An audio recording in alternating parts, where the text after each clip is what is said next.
هلو وای شربت ګله وایم ځان دې بیخي نادره کړی دی چا په خبره باندې بیخي سر نه خلاصوي والکه شربت ګله زما خبرې ته غوږ کېږده هغه ګلنظیر اکا نه دی وایم ستا دومره صفتونه راته وکړو چې ته خپله حیران پاتې شي وایم هغه ګلنظیر اکا دې نه پېژندو د هغې دومره ښایسته صفتونه یې راته وکړو چې زه خپله حیران پاتې شوم خو یوه خبره درته کومه چې دا یوې خبرې نه دی ما ته ډېر سخت زور راکړو ډېر سخت وروره په لارې پرېږدو نه قط شه ډېر ساله چې بل خبرې کوي بعض وخت باندې ټیکهدار راشي په کار یې موږ ته په کار چې تا راوسته هڅه کار وکړه یاره زه خو درته وایم چې دا ګلنظیر اکا نه دی داسې خبرې درپسې کولې چې غیبتونه درپسې کولې وایي چې دا سړی چې دی وایي چې ته غلا یې کړی دی او ډېر غلط کارونه یې کړي دي ته ولې په خبره باندې نه پوهېږې شربت ګلونه نور دې خپله خوښه ده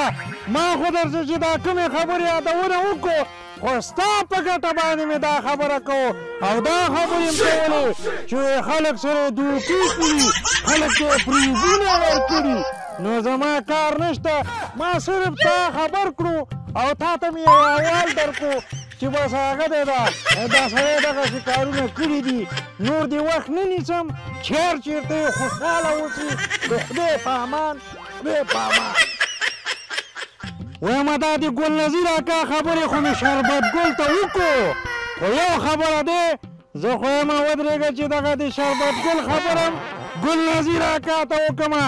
زه خو یم دواړه سره دوستان دي یو بل به په جنګ واچومه ښه به یو بل سره ونه کړي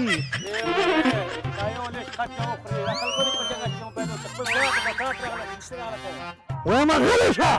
کارګر سړی خپل کار سره کار لره ما غوندې څه خام نه چې هر چا سره به خبرې کې ځئ شه السلام علیکم جوړ تازه تکړه ګلنظیر اکا څنګه وایم ګلنظیر اکا د یو خبرې نه د خبرومه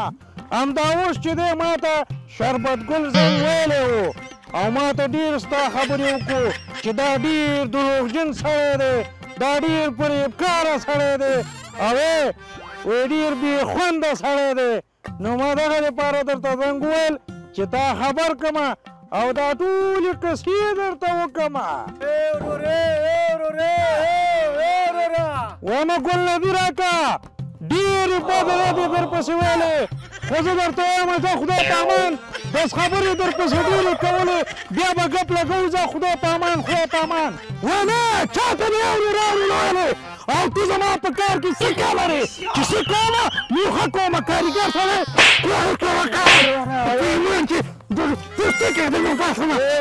وکې خبره وکې ده ته کار راغلی او کاغذ راغلی ته دوه کسان په جنګ اچته خو ستا دې څه چې کار دپاره راغلم او که بېکار دپاره راغلم دا زما خپله خوښه دی ما سره به یو دوه نه کوې ځان پیسې حلالې که کار هم کوم بلکې خبرې هم کوم دا دوه کسان په جنګ ما چوم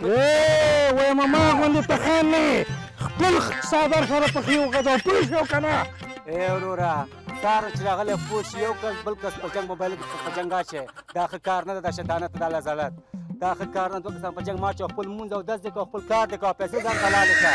نور څه کومه وایم ستا پیسې چې ښه کوم او که بد کومه ځان ته کومه تا ته خو یې نه کومه دا ځکه چې غټ شوی مې خیر ګوره والکه تا غوندې سړی سره زه کار هم نه کومه پوه شوې که نه په خبره باندې ځان پوه کړه خلکو لکه ښه ورځ وګورې دوه کسان په جنګ اچې ورځ به دې پخني او جاړي مې ورته راکېږي په تا باندې ورته کار ته مې راوستلي وایم لاړمه درنه د خدای په امان